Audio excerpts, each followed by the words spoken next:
नमस्कार। आप देख रहे हैं वार्तिक टीवी और मैं हूं सुभाष शर्मा।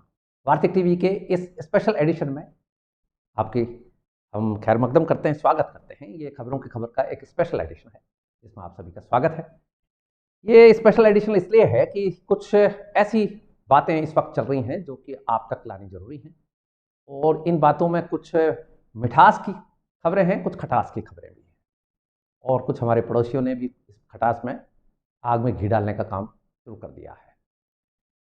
अब हम जरा चलते हैं मुद्दे दर मुद्दे आगे बढ़ते हुए, और पहला मुद्दा हम टेकअप कर रहे हैं जो कि मिठास की खबर है, और इसमें पॉलिटिकल क्या एक इंक्लूशन सा दिखाई देगा आपको आगामी दिनों में। यह आज का हमारा मुख्य विषय है। भारतीय जनता पार्टी जहां अपने अहम एजेंडे राम मंदिर की प्राण प्रतिष्ठा की तैयारियों में जबरदस्त तरीके से जुटी हुई है, और जो मंदिर ट्रस्ट है वो भी अपने पूरी तैयारियों के साथ है, और इसमें खास बात यह है कि दिसंबर या जनवरी तक ये मंदिर का जो मुख्य काम है ग्राउंड फ्लोर का और जो गर्भगृह है उसका ये काम पूरा हो जाएगा। और जो मंदिर ट्रस्ट है उसने समय मांगा है प्रधानमंत्री से कि प्राण प्रतिष्ठा में जो चीफ गेस्ट होंगे वो प्रधानमंत्री नरेंद्र मोदी होंगे। बात यहाँ ये भी है कि राम मंदिर के ग्राउंड फ्लोर का और गर्भगृह का जो काम है ये 15 दिसंबर तक पूरा हो जाएगा, ऐसा माना जा रहा है। और श्री राम जन्मभूमि तीर्थ क्षेत्र जो है वो मूर्तियों की जो पूरी घड़ाई का काम है वो शुरू कर चुका है, और अब जो फर्स्ट फ्लोर जिसको कहते हैं, आप चढ़ते ही जिस फ्लोर पे जाएंगे उस फ्लोर का भी आंगन का काम, मार्बल वगैरह लगाने का काम लगभग शुरू हो चुका है। और ये दिसंबर तक मानिए आप, इस साल के अंत तक रामलला की प्राण प्रतिष्ठा का काम होएगा, और ये मुहूर्त निकालकर साधु संतों से बात की जा रही है। और इसमें भारतीय जनता पार्टी अपनी पूरी पॉलिटिकल विजडम का परिचय देगी, और ये पूरे देश में 7 दिन तक उत्सव मनाया जाएगा प्राण प्रतिष्ठा का। जहां जहां भी साधु संत हैं, जहां पर भी मठ हैं हिंदू सनातनियों के, वहां उनको ये तीर्थ जो क्षेत्र ट्रस्ट है उसने ये संदेश दिया है कि वो अपने अपने क्षेत्रों में इसको उत्सव के रूप में मनाएं। तो 7 दिन तक ये दिसंबर के आसपास का माहौल देश में धार्मिक और हिंदूमय होने वाला है, राममय होने वाला है। तो इसका जो पूरा का पूरा फायदा है वो प्रधानमंत्री नरेंद्र मोदी को वहां ले जाकर भारतीय जनता पार्टी बिल्कुल चुनाव में भी इसको कैश में बदलेगी, और वोट में भी ट्रांसलेट होगा ये मुद्दा, क्योंकि ये हिंदुत्व का बड़ा मुद्दा रहा है देश में। और बाबरी ढांचा ढहने के बाद से तो ये और ज्यादा मुद्दा जो है वो गर्मा गया था। इससे पहले साधु संत लड़ रहे थे, बाद में ये पॉलिटिकल मुद्दा हो गया, और भारतीय जनता पार्टी ने इस मुद्दे को खास तौर पर अपना चुनावी एजेंडा भी बनाया, और एक अपनी अहम मैनिफेस्टो की जो घोषणा थी वो भी इस राम मंदिर के बारे में कही। अब बात यह है कि एक तरफ जहां भारतीय जनता पार्टी हिंदुत्व की लहर के ऊपर सवार है और हिंदुत्व के मुद्दों को सबसे ज्यादा प्रभावी तौर पर उठाती रही है, हालांकि ये बात अलग है कि कुछ मुद्दों में भारतीय जनता पार्टी कहीं ना कहीं चूक जाती है, लेकिन राम मंदिर का जहां तक सवाल है, रामलला की प्राण प्रतिष्ठा का या रामलला के ये मंदिर का काम है, इसमें भारतीय जनता पार्टी ने पूरी रुचि से और अपने कमिटमेंट के साथ में काम किया है। अब इसको चुनौती देने के लिए इसकी टक्कर में कांग्रेस ने भी हिंदुत्व का जो एजेंडा है वो ले लिया, लगता है ऐसी तैयारियां चल रही हैं। कांग्रेस भी हिंदुत्व के प्रति अब एग्रेसिव कार्य योजना बना रही है, और इसके लिए ये जो कार्य योजना शुरू हो रही है ये मध्य प्रदेश से शुरू हो रही है। ये जो पिक्चर आपको दिखाई दे रही है ये इंदौर निवासी कथावाचक ऋचा गोस्वामी की है। ऋचा गोस्वामी को मध्य प्रदेश कांग्रेस जो कमेटी है उसने एक अपने उसमें कैंपेनर के तौर पर, एक स्टार प्रचारक के तौर पर लिया है। 32 वर्षीय कथावाचक हैं जो मध्य प्रदेश के विभिन्न शहरों में कथा करती रहती हैं, और बताया जाता है कि इनकी कथाओं में काफी लोग आते हैं।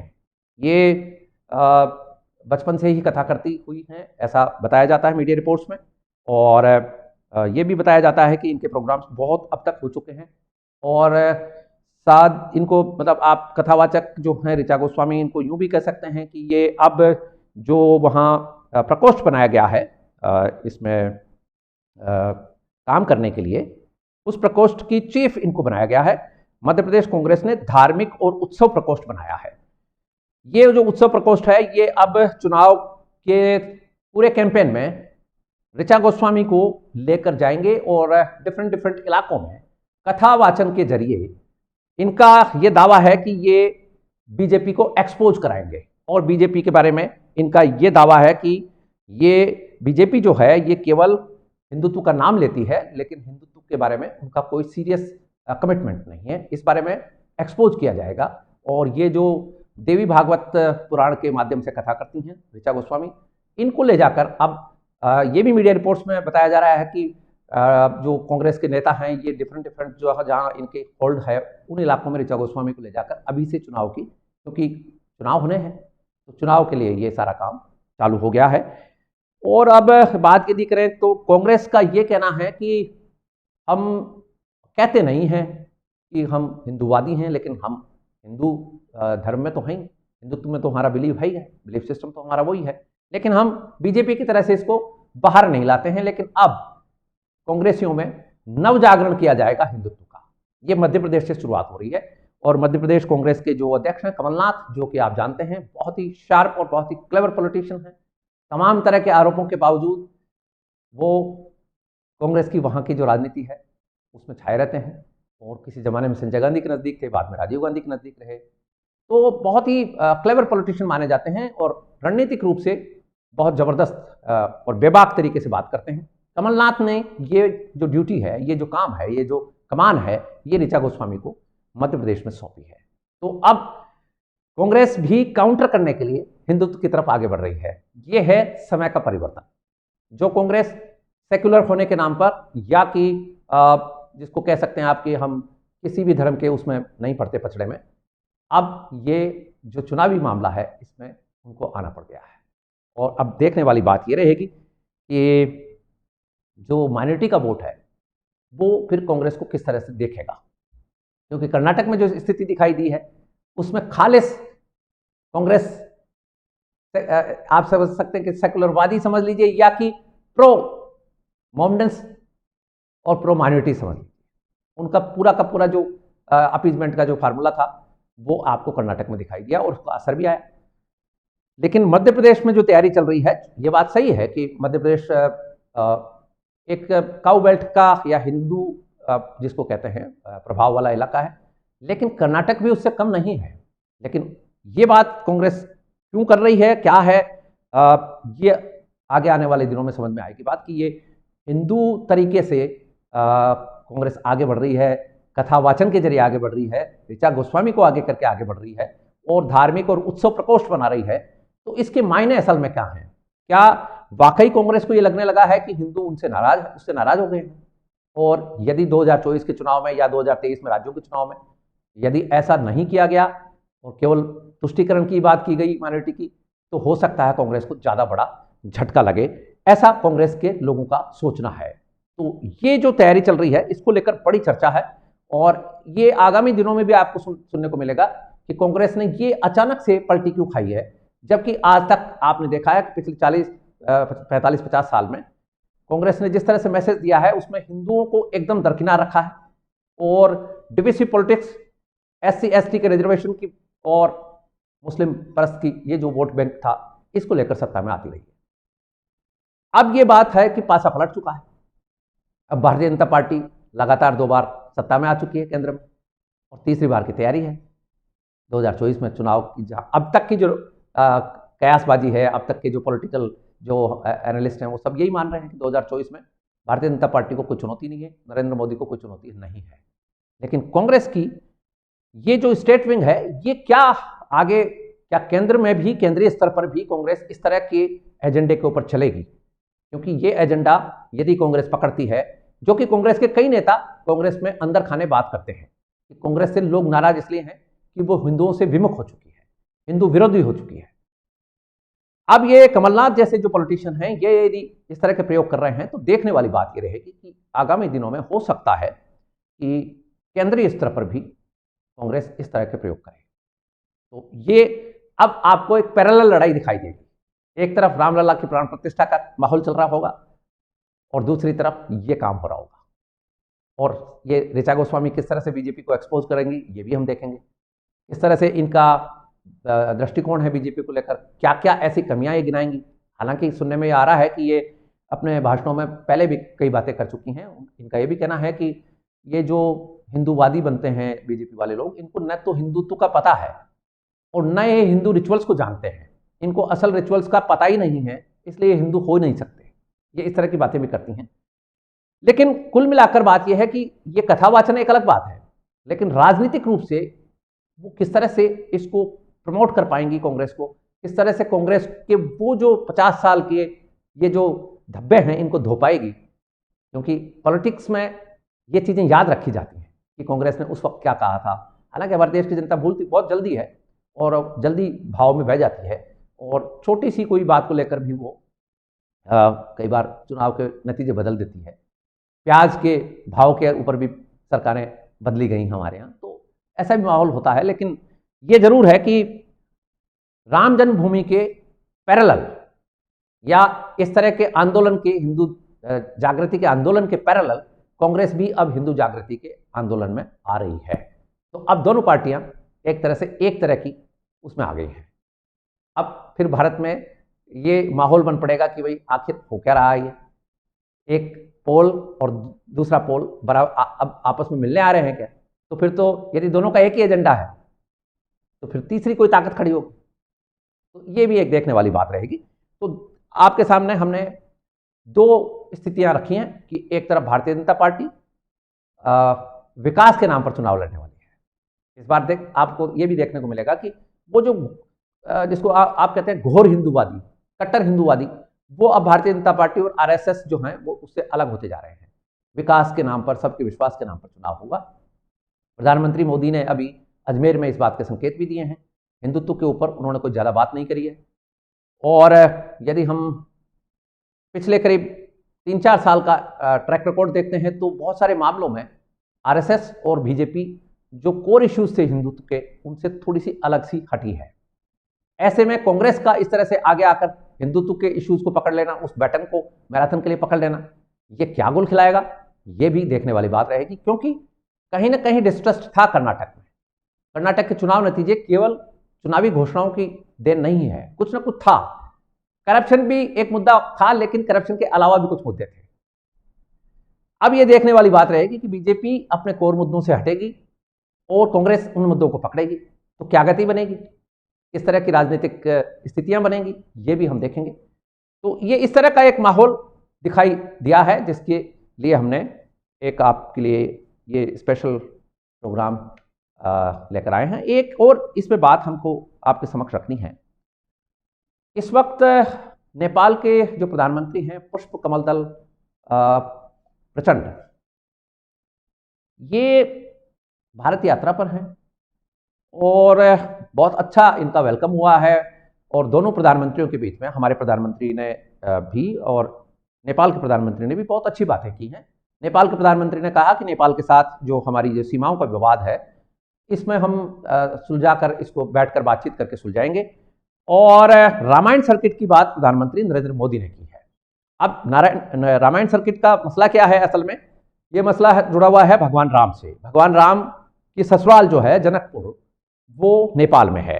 सीतामढ़ी भी वहाँ है, जहाँ आपको हमको सबको पता है कि प्रधानमंत्री नरेंद्र मोदी जब नेपाल यात्रा पर गए थे तो उन्होंने जनकपुर और सीतामढ़ी का विजिट किया था।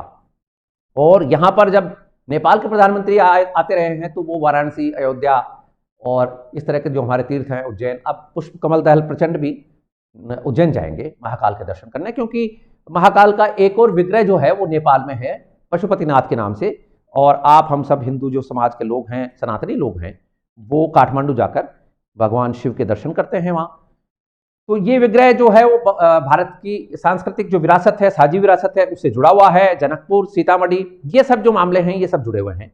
तो इसलिए रामायण सर्किट की एक अच्छी बात चल रही है और इस पर काम तेजी से करने की बात प्रधानमंत्री नरेंद्र मोदी ने कही। प्रधानमंत्री ने यह भी कहा कि नेपाल से हमारे संबंध हिट हैं, लेकिन अब हम इनको सुपर हिट बनाएंगे। तो ये बात चली रही है। इसी के बीच हमारे नए जो अभी बिल्डिंग बनी है संसद की, 28 मई को जो प्रधानमंत्री मोदी ने उद्घाटन किया है, इस भवन में जो अखंड भारत का म्यूरल लगाया गया है, इस पर नेपाल ने अचानक से आपत्ति दर्ज कराई है। ये नेपाल का ऑफिशियल वर्जन तो नहीं है, नेपाल के कुछ नेताओं का वर्जन है।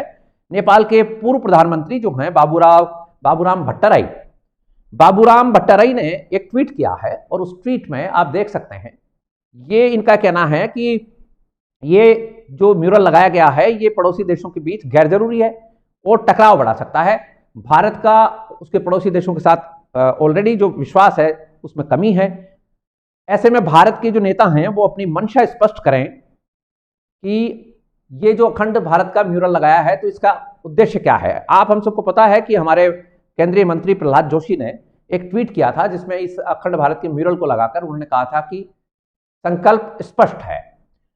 अब बात यह है कि इसमें ये जो पूर्व प्रधानमंत्री हैं बाबूराम भट्टराई, इनका ये कहना है कि जो म्यूरल आपने लगाया है इसमें तो अफगानिस्तान, पाकिस्तान और बांग्लादेश और म्यांमार और नेपाल और भूटान सारों को समेट लिया आपने, तो आखिर आपकी मंशा क्या है? क्या आप ऐसा चाहते हैं क्या कि इतनी अग्रेसिव कार्रवाई करेंगे, जबकि भारत अपने आप को पुरानी परंपरा का महान देश बताता है और वो अपनी सीमाओं को लेकर भी इस तरह की कोई बात नहीं करता है जिसमें कि इस तरह की कोई कंट्रोवर्सी आए।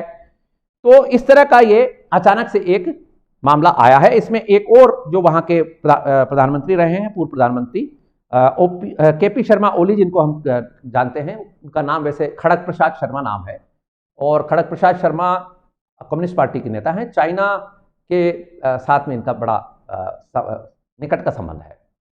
हालांकि पुष्पकमल दहल प्रचंड भी चाइना के साथ में एक बार काफ़ी कुछ कार्रवाई कर चुके हैं। तो ये बेसिकली वहाँ असर जो है वो चाइना का है, इस पर भी हम आएंगे। लेकिन इन्होंने भी यही कहा है, केपी शर्मा ओली ने भी, कि ये जो है आपका म्यूरल ये ठीक नहीं है और इससे पड़ोसी देशों के साथ भारत के संबंधों में टकराव बढ़ेगा।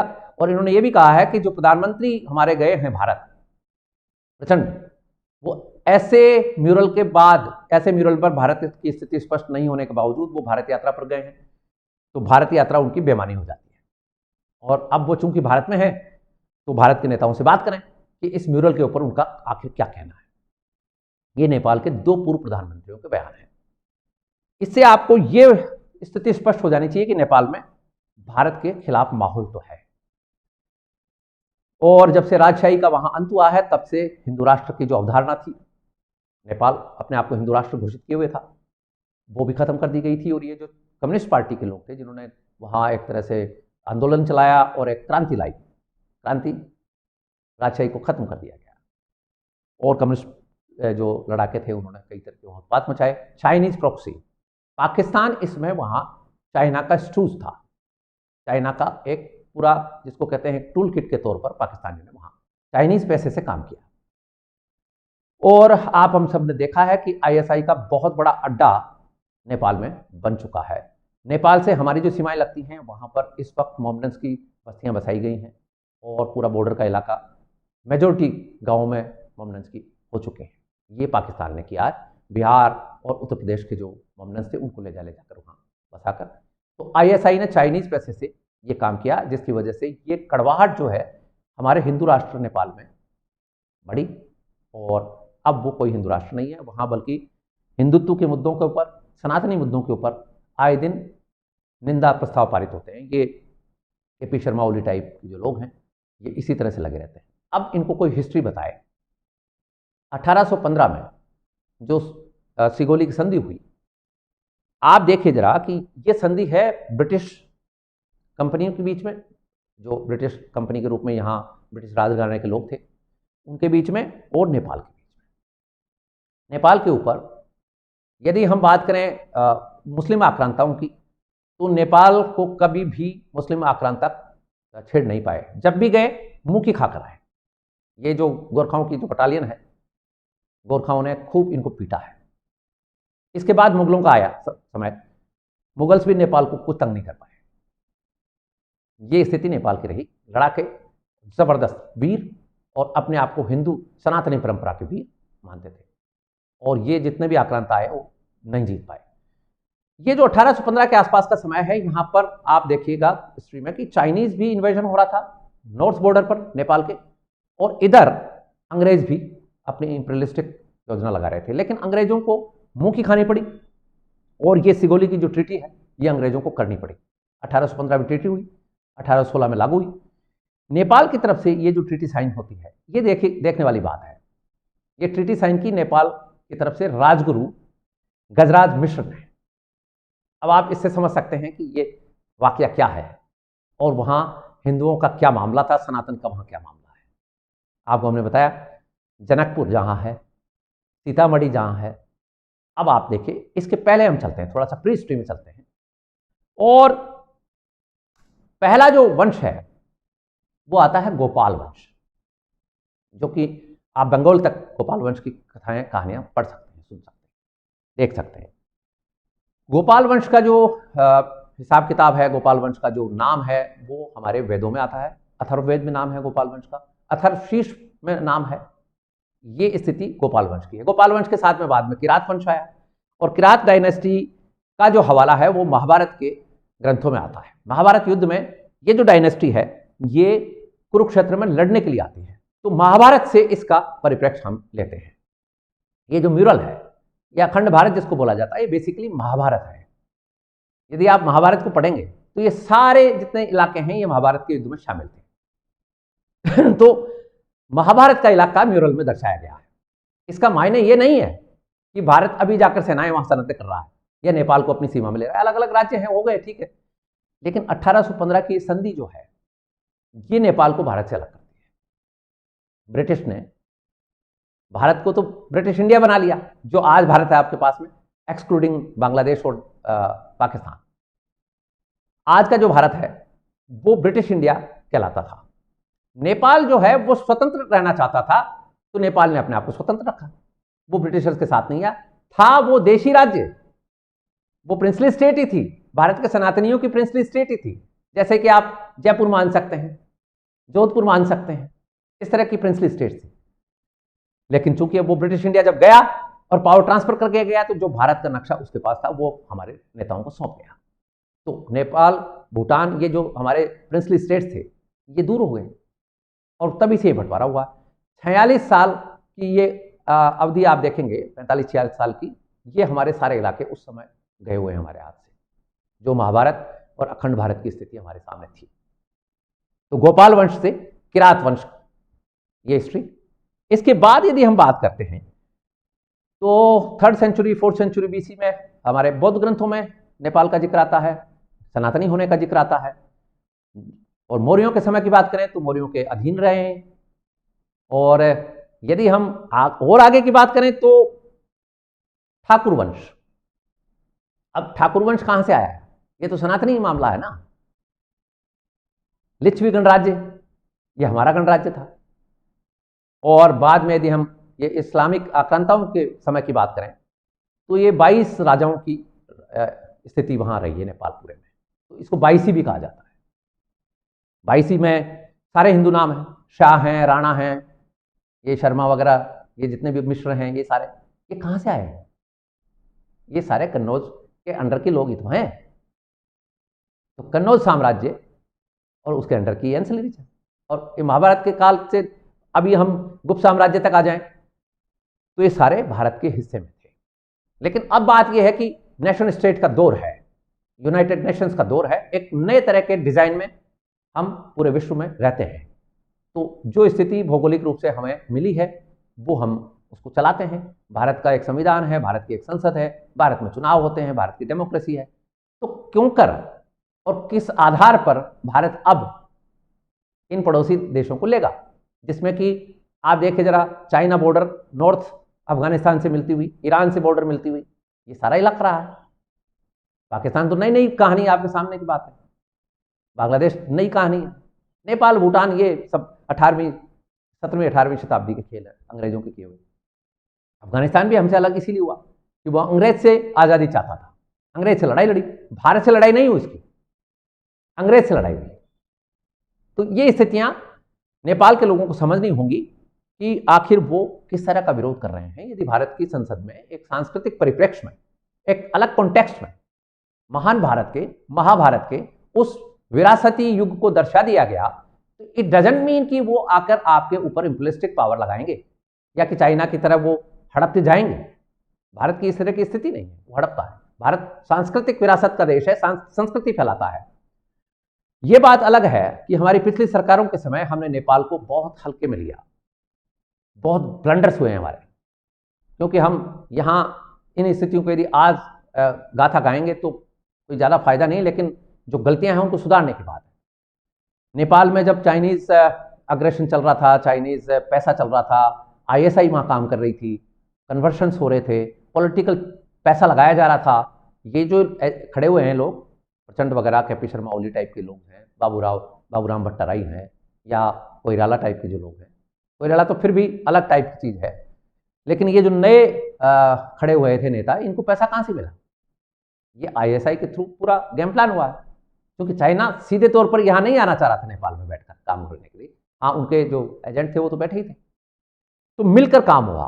और भारत की सरकारें, भारत के लोग इसमें बहुत बुरी तरह से चुके हैं, और एक हिंदू राष्ट्र, विश्व का एकमात्र हिंदू राष्ट्र हमने खो दिया, जो आज हमारा ही बैरी हो गया है।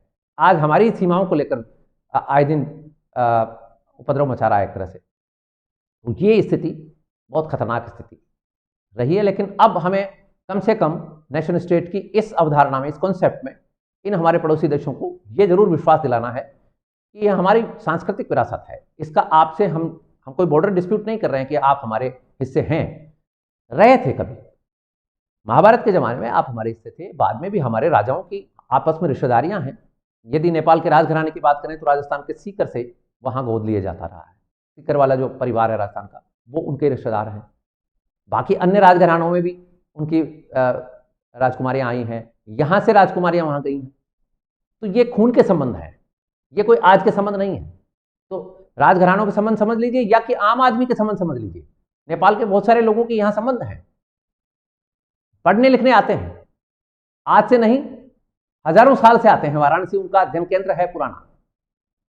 अब ये केपी शर्मा ओली टाइप के जो कम्युनिस्ट हैं, इन्होंने ये कहना शुरू कर दिया था पीछे दिनों तो कि भगवान राम का जन्म ही नेपाल में हुआ था और भारत ने अयोध्या झूठी बना रखी। तो भाई, जब आपके यहाँ जन्म हुआ था भगवान राम का, तो आप कौन है फिर? तो इस तरह की बातें करते हैं। ये चाइनीज पैसा बोलता है, आईएसआई का एक एजेंडा है। और आप नोट कर लीजिए, ये पाकिस्तान में चर्चा हमने अभी हमारे प्रोग्राम में की थी कि पाकिस्तान में हाहाकार मचा हुआ है अखंड भारत के इस म्यूरल को लेकर। हमने उस दिन भी प्रोग्राम में कहा था कि पाकिस्तानियों, घबराने की जरूरत नहीं है, हम नहीं आने वाले हैं तुम्हारे को जीतने के लिए। लेकिन अब पाकिस्तान के वही आईएसआई के एजेंट नेपाल के इन नेताओं को उकसा रहे हैं, ये दिखाने के लिए कि देखिए भारत अग्रेसिव हो रहा है, देखिए भारत के जो पड़ोसी देश हैं ये अनरेस्ट में हैं, देखिए भारत के पड़ोसी देश भारत से असंतुष्ट हैं। हम ही असंतुष्ट नहीं है, सारे असंतुष्ट हैं। ये यूएन में जाकर, वर्ल्ड फोरम्स के ऊपर जाकर ये आवाज़ पाकिस्तान लगाता है, ये बांग देता है कि देख लीजिए आप, बांग्लादेश से संबंध ठीक नहीं है, भूटान से संबंध ठीक नहीं है, नेपाल देखिए आप इस तरह से आ रहा है। खुद अभी नहीं बोल रहा है, पहले इनसे बुलवाएगा, एक इकोसिस्टम तैयार करेगा, फिर चाइना से एक बयान दिलवाएगा यूएन में, और फिर खुद बोलेगा। ये स्ट्रेटेजी है। अब इस स्ट्रेटेजी के तहत 2 नेता नेपाल के बयान दे चुके हैं। धीरे धीरे इकोसिस्टम आपको सुनने को मिलेगा कि अखंड भारत का ये म्यूरल जो है ये खतरनाक है, और ये हमारे लिए, हमारे जियोपॉलिटिकल जो हमारा ये रीजन है, इसके लिए खतरनाक साबित हो सकता है। कभी भी युद्ध के हालात हो सकते हैं। ये डराने का काम करेगा, और इसमें चाइना, उसका जो माई बाप है, वो साथ दे रहा है। तो पाकिस्तान की बात चली है, तो पाकिस्तान की एक खबर हम आपके समक्ष रख लेते हैं। पाकिस्तान में इस वक्त और ज़बरदस्त हलचलें हैं, और इमरान खान एक बार फिर से अग्रेसिव हुए हैं। उनके कुछ सपोर्ट चैनल भी अग्रेशन में हैं, लेकिन जैसे ही अग्रेसिव हुए, कल एक भाषण दिया उन्होंने वीडियो जारी करके, और आर्मी को आड़े हाथों लिया, और ये भी कहा कि उनको जब गिरफ्तार किया आर्मी ने, जिस तरह से आर्मी ने गिरफ्तार किया, तो ये तो होना ही था 9 मई जैसी घटनाएं, तो आग तो लगनी ही थी। तो इसका मतलब इमरान खान ने ये एक्सेप्ट कर लिया है कि ये घटनाएं उसके इशारे पर हुई थी और उनकी पार्टी ने की थी। उनकी पार्टी पीटीआई, पाकिस्तान तहरीक-ए-इंसाफ, फंसती जा रही है, और इस फंसावट में अब नया जो ब्रेकिंग न्यूज़ है वो आपके समक्ष रख रहे हैं। पीटीआई के प्रेसिडेंट चौधरी परवेज इलाही को अभी थोड़ी देर पहले अरेस्ट कर लिया गया है। ये चौधरी परवेज इलाही जो हैं, ये पाकिस्तान के पंजाब हिस्से के मुख्यमंत्री रहे हैं इमरान खान के टाइम, और इनके जो ब्रदर हैं चौधरी शुजात हुसैन, ये दोनों भाई पंजाब की राजनीति में नवाज शरीफ खानदान के परक्स, इनके पैरेलल एक तरह से आप देख सकते हैं, विरोध में ये बड़ी ताकत के रूप में माने जाते हैं। दोनों ही दिग्गज हैं, और शरीफ खानदान के और इनके बीच में एक तरह का मुकाबला रहता है, और ये उनसे कहीं कमतर नहीं है। ये पीटीआई के प्रेसिडेंट हैं, और अब और भी हल्ला गुल्ला मचेगा पाकिस्तान में। जिस तरह से इमरान खान इस वक्त हेड ऑन ले रहे हैं आर्मी को, और आर्मी जिस तरह से क्रैकडाउन कर रही है इमरान खान के ऊपर, ऐसे में पाकिस्तान की हालत जो है वो जबरदस्त तरीके से खराब है। और पाकिस्तान में इस वक्त जो पॉलिटिकल कैओस चल रहा है वो और अब ज्यादा आपके सामने आएगा, क्योंकि अरेस्ट बढ़ती जा रही है। आर्मी कहीं साइलेंट होने का नाम नहीं ले रही है, चाहे वो एमनेस्टी वाले हों, चाहे ह्यूमन राइट्स कमीशन हो। इनके बावजूद कमेंट्स के आर्मी अपने माइट में कहीं कमजोरी नहीं चाहती है। आर्मी का ये सोचना है कि यदि हम कमजोर पड़ गए तो पाकिस्तान कमजोर हो जाएगा, पाकिस्तान को लोग हड़प जाएंगे, पाकिस्तान टूट जाएगा। ये विश्वास दिलाया जा रहा है आम जनता को। लेकिन जनता में इमरान खान का सपोर्ट इतना जबरदस्त है कि जनता भी चुप है हालांकि, लेकिन सपोर्ट के उस परसेंटेज को देखते हुए ये जो परवेज इलाही वगैरह के जो लोग हैं ये बयान दे रहे हैं उनके इमरान खान के पक्ष में। कल इसी चौधरी परवेज इलाही ने बयान दिया था इमरान खान के पक्ष में कि हम इमरान खान का साथ छोड़कर नहीं जाने वाले हैं। आज उनको अरेस्ट कर लिया गया है। अरेस्ट भी ऐसी स्थिति में किया है कि ठुकाई भी हुई है। और पीटीआई का तो ये कहना है कि अरेस्ट नहीं किया गया, उनको अबडक्ट किया गया है, यानी उनका अपहरण किया गया है। और अब जो नेक्स्ट नंबर है हो सकता है शुजात हुसैन का हो, क्योंकि शुजात हुसैन भी उन्हीं के साथ है। और अब एक और बात है इसमें कि जो काडर है पीटीआई की वो धीरे धीरे करके खिसक तो रही है। चाहे उसमें यूं समझ लीजिए आपकी जो कुछ नेता हैं जो कि अभी दबे छुपे ये कह रहे हैं कि नहीं हम इमरान खान का साथ नहीं छोड़ेंगे, तो शाह महमूद कुरैशी जैसे लोगों की हम इशारा कर रहे हैं। पाकिस्तान में शाह महमूद कुरैशी को लेकर एक नई चर्चा भी चल पड़ी है कि आर्मी का इशारा है शाह महमूद कुरैशी को। शाह महमूद कुरैशी पीटीआई की गवर्नमेंट के टाइम, इमरान खान की सरकार के टाइम फॉरेन मिनिस्टर रहे हैं और इमरान खान के बाद नेक्स्ट नंबर पर सबसे मजबूत नेता पीटीआई के माने जाते हैं। अब ये बात भी जरूर है कि चौधरी परवेज इलाही में और शाह महमूद कुरैशी में एक तरह का ये टकराव भी है कि कौन बड़ा है। लेकिन शाह महमूद कुरैशी ऑब्वियसली सेंटर में मिनिस्टर रहे हैं, काबीना के मंत्री रहे हैं और इमरान खान के सारे फैसले लगभग सेकंड दर्जे पर वही लेते रहे। शाह महमूद कुरैशी के बारे में एक चर्चा चल पड़ी पाकिस्तान में कि आर्मी ने शाह महमूद कुरैशी को कहा है कि हम पीटीआई की गवर्नमेंट बनाने के तैयार हैं, लेकिन विदाउट इमरान, माइनस इमरान। तो अब ये बात जरूर है कि आज शाह महमूद कुरैशी का भी बयान आ गया है कि हम इमरान खान के बिना सरकार में नहीं आएंगे और मुझे पीएम नहीं बनना है।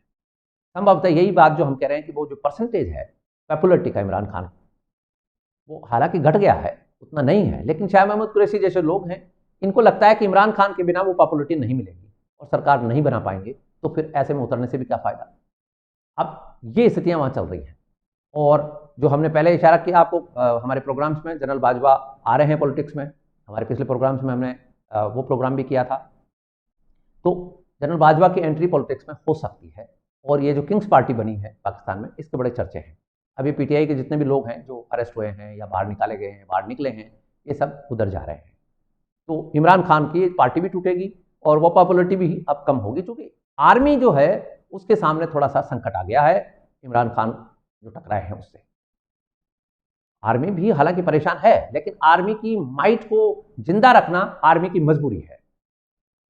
हालांकि वहां के जो पढ़े लिखे लोग हैं, बुद्धिजीवी जिनको कह सकते हैं, हालांकि पाकिस्तान में थोड़ा सा अभाव है इस तरह की, जो दीन का मसला ज़्यादा है वहाँ और शिरक होने से डरता है लोग अमाम, तो इस्लाम की जो पैराफ्री है उसमें ही वो एक तरह के बुद्धिजीवी बने घूमते हैं। क्योंकि जिस दीन में रिफॉर्म की कोई गुंजाइश नहीं हो, तकलीद की कोई गुंजाइश नहीं हो, वो कहाँ से बुद्धिजीवी हो सकते हैं, कहाँ से वो इंटेलेक्चुअल बात कर सकते हैं, कहाँ से आउट ऑफ बॉक्स थिंकिंग कर सकते हैं, कहाँ से उनका जो माइंड है वो एक बंधन से बाहर आ सकता है। हमेशा डरे रहते हैं कि कहीं शिरक नहीं हो जाए, कहीं कुफ्र का इल्ज़ाम ना आ जाए, क्योंकि दोनों ही जो मामले हैं इसमें सजाए मौत है। कहीं किसी मंच पर कोई कुछ ऐसी चीज़ बोल दी जाए, कुछ निकल जाए मुंह से, तो डरे रहते हैं। तो ऐसे में कोई सैन माइंड तो नहीं कह सकते हम, एक हाँकने वाला सा एक दीन और उसमें ले जाकर हाँका जा रहा है। लेकिन फिर भी जो भी गिने चुने जो लोग हैं वो भी अब कह रहे हैं कि आर्मी को अब ऐसा नहीं करना चाहिए और इलेक्शन में आ जाना चाहिए, इलेक्शन करा देना चाहिए। लेकिन हमें ऐसा लगता है कि आर्मी जब तक इमरान खान को पूरी तरह से तोड़ नहीं देगी, इमरान खान को नेस्तनाबूद नहीं कर देगी, तब तक इलेक्शन की घोषणा नहीं होगी। और इलेक्शन में तभी इलेक्शन की तैयारी होगी और इलेक्शन को आर्मी हरी झंडी दिखाएगी, जबकि पीटीआई या तो ये कह दे कि हम इमरान खान के बिना आएंगे, या पीटीआई खत्म हो जाएगी, फिर कोई नई ताकत, जैसा कि हमने बताया किंग्स पार्टी नई ताकत के रूप में आ रही है। ये पाकिस्तान का हाल का आपके सामने ब्यौरा हमने रखा है कि पाकिस्तान के बहुत बड़े लीडर चौधरी परवेज इलाही अरेस्ट हो चुके हैं, और हो सकता है दोबारा से इमरान खान को भी अरेस्ट कर लिया जाए, क्योंकि इमरान खान ने जो कल वीडियो मैसेज दिया है उससे आर्मी चिढ़ेगी। इसमें आर्मी को सीधे तौर पर इमरान खान ने फिर से चुनौती दी। आर्मी अब टस से मस नहीं हो रही है, आर्मी अपनी वकार में आ गई है, आर्मी अपनी इसको एक प्रेस्टीज पॉइंट बना चुकी है। अब प्रेस्टीज पॉइंट इमरान खान का चलेगा या आर्मी का चलेगा, तो ऑब्वियसली हम आप सब जानते हैं कि पाकिस्तान में आर्मी जो है वो दीन की आर्मी है। इमरान खान दीनी और रियासत मदीना की बात भले ही कर लें, लेकिन दीनी लीडर नहीं है वो, मजहब के कोई सरमंच पिला सकें। हालांकि उन्होंने बहुत कोशिश की पिछले यदि 4 साल में आप देखें या उससे पहले देखें, उनकी तो ज़्यादातर दोस्ती कट्टरपंथी उलेमाओं से, मौलानाओं से हुई। मौलाना तारिक जमील जैसे जो वहाँ के कट्टरपंथी हैं, जो जिहाद की बातें करते हैं, जो कन्वर्शन की बातें करते हैं। हालांकि ये जो जिहादी मौलाना है, इनका अब तो तिलिस्म टूटता जा रहा है, क्योंकि आर्मी फ्रंट पर है, क्योंकि आर्मी ही इनको प्रोटेक्ट करती थी अब तक। इमरान खान को भी प्रोटेक्ट आर्मी ने किया है। तो ये जो तारिक जमील टाइप के जो मौलाना है, हालांकि तारिक जमील चौहान है और वो अपने आप को कहता भी है कि मैं चौहान राजपूत हूं, तो अब वैसे तो ये कुफ्र करता है वो, लेकिन उसका कुफ्र लोगों को नहीं दिखता है। तो तारिक जमील का इस वक्त चर्चा है कि उसके खिलाफ भी मुकदमे खुद में चालू हो गए हैं। तारिक जमील का एक बुटीक को लेकर बड़ी चर्चा है, फैशन का मौलाना तारिक जमील के नाम से, MTJ के नाम से उसने एक पेरिस टाइप की जैसे ब्रांड्स होती हैं, लुइसी टाइप की, लेविस टाइप, इस तरह की ब्रांड बनाई है, बड़ी महंगी ब्रांड है। तो उसके खिलाफ भी मुकदमे दर्ज हुए हैं और करप्शन के केस मौलाना के खिलाफ। मौलाना इमरान खान का दोस्त, ऐसे मौलानाओं की दोस्ती खूब रही इमरान खान के साथ। रियासत मदीना, वही दीन की बातें, वही तालिबान की बातें, तालिबान के पक्ष में बयान। जब काबुल जीता तालिबानियों ने तो बड़ा खुशी मनाई और हकीकी आज़ादी की बात करी कि देखो तालिबानियों ने हकीकी आज़ादी ले ली है अमरीकों को पछाड़ कर। और ये हकीकी आज़ादी की बात इमरान खान अब आर्मी से कर रहा है। ये संकट है कि दीन की सबसे बड़ी खैरख्वाह, दीन की सबसे बड़ी प्रोटेक्टर आर्मी, पाकिस्तानी आर्मी, उसको आप मजहब सिखाएंगे, उसको रियासत मदीना सिखाएंगे। रियासत मदीना की झंडा बरदार तो पाकिस्तान की आर्मी है। तो गलती कर बैठा इमरान, अब फंस गए हैं। लेकिन हाँ, वो दिए की लो वाला मामला लग रहा है कि दिया जब बुझता है तो एक बार वो जोर से फड़फड़ाता है। कल का वीडियो इमरान खान का वो जोर की फड़फड़ाहट वाला लग रहा है, क्योंकि अब नेक्स्ट जो काम होने वाला है वो क्रैकडाउन होगा इमरान खान के ऊपर। चौधरी परवेज इलाही की गिरफ्तारी छोटी मोटी बात नहीं है। उस वीडियो के और चौधरी के बयान के बाद तुरंत अरेस्ट कर लिया गया। ये मैसेज है इमरान खान को कि हम हैं मालिक पाकिस्तान के, तुम नहीं। तुम्हें हम लेकर आए थे, हमने तुमको सींचा था और तुम हमें आंख दिखा रहे हो। तो डॉन तो हम हैं, तुम कौन हो?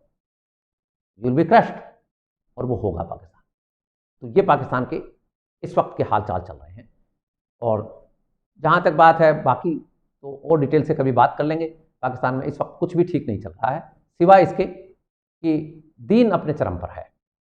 दीनी बातें आज भी पूरी चल रही हैं, मौलानाओं के और के भाषण चल रहे हैं। कहीं कोई उस तरह की बात नहीं है कि क्या क्या गलतियां हुई हैं वो कोई सुधारने के लिए तैयार नहीं है। चाहे भारत से संबंधों की बात, अभी हमने आपको बताया नेपाल के मामले में जिस तरह की कार्रवाई अब करेगा, ये बात है। अब SCO की मीटिंग में हालांकि पाकिस्तान के प्रधानमंत्री ने आने की बात कही थी, लेकिन अब वो वीडियो कॉन्फ्रेंसिंग के जरिए SCO की मीटिंग में शरीक होंगे। संभवतः भारत ने भी कुछ ना कुछ सोच के ये वीडियो कॉन्फ्रेंसिंग पर की है। अब बात हो सकता है कि वो आते, फिर बिलावल भुट्टो टाइप की कुछ बातें होती, मीडिया कवरेज होता, तो या हो सकता है कि यहाँ पर ऑलरेडी जो हमारे G20 की जो चल रही है मीटिंग्स, उसकी वजह से ऐसा हो। आगे पता लगेगा कि क्या हो रहा है। लेकिन SCO की मीटिंग में पाकिस्तान के प्रधानमंत्री नहीं आ रहे हैं। और पाकिस्तान संबंधों की जहां तक बात है वो सुधारने के अभी भी मूड में नहीं है, क्योंकि ये भी डरते हैं, शरीफ खानदान भी डरता है कि हम यदि ओपनली भारत के पक्ष में बोलने लग गए तो ये जो कट्टरपंथी हैं ये इनको सत्ता से बाहर कर देंगे। वहां कोई भी सैन माइंड या कोई भी अच्छी बात करने वाले को बर्दाश्त नहीं किया जाता, क्योंकि उसका मुख्य जो हेडक्वार्टर है वो आर्मी का है। आर्मी नहीं चाहती है तो नहीं चाहती, आर्मी चाहेगी तो सब काम हो जाएगा। पाकिस्तान में कट्टरपंथी लोगों का इतना बड़ा दबदबा है कि वो भारत के साथ संबंधों में कोई बात नहीं करने देना चाहते। वो इमरान खान भी यूटर्न मार गया था और अब ये भी नहीं चाहते, क्योंकि ये यदि करेंगे तो फिर इमरान खान अच्छा लगने लग जाएगा, जो कि ऑलरेडी तालिबान खान है। ये जितने भी ब्रिगेड इसके साथ लगी हुई है, आप देखिएगा, ये कोई भी इंटेलेक्चुअल लोग नहीं है, ये सारे दीन के चक्कर में आए हुए लोग हैं। जितने भी ये लंपन्स हैं, जितने भी यूथ ब्रिगेड है, या जितने भी ये सारे के सारे लोग लगे हुए हैं, इवन औरतें लगी हुई हैं, ये सारे जिहादन हैं, ये सारे जिहाद में बिलीव करते हैं। इमरान खान जिहाद का नारा बुलंद करता है और इसी जिहाद की वजह से ये सारी भीड़ उसने जुटा रखी है। अब आर्मी आ गई है तो जिहाद के कोर कमांडर तो वो है। अब टकराव इस बात का है कि बड़ा जिहादी कौन है, काफिरों के ऊपर बड़ा जुल्म ढालने वाला कौन है, भारत के ऊपर कब्जा करने वाला कौन है, कौन करेगा कब्जा भारत के ऊपर, दिल्ली के ऊपर। दिल्ली में लाल किले के ऊपर कौन झंडा फहराएगा, मुगलिया वंश का जो झंडा था। इस बात की लड़ाई है। अब इसमें इमरान खान कहां टिकेंगे? तो कट्टरपंथी तो वहां हैं सारे लगभग, लेकिन अब यह कट्टरपंथ अपने चरम पर है। अब यह तय हो जाएगा कि असली रियासत मदीना का झंडा बरदार कौन है, यह तय होने वाला मामला है।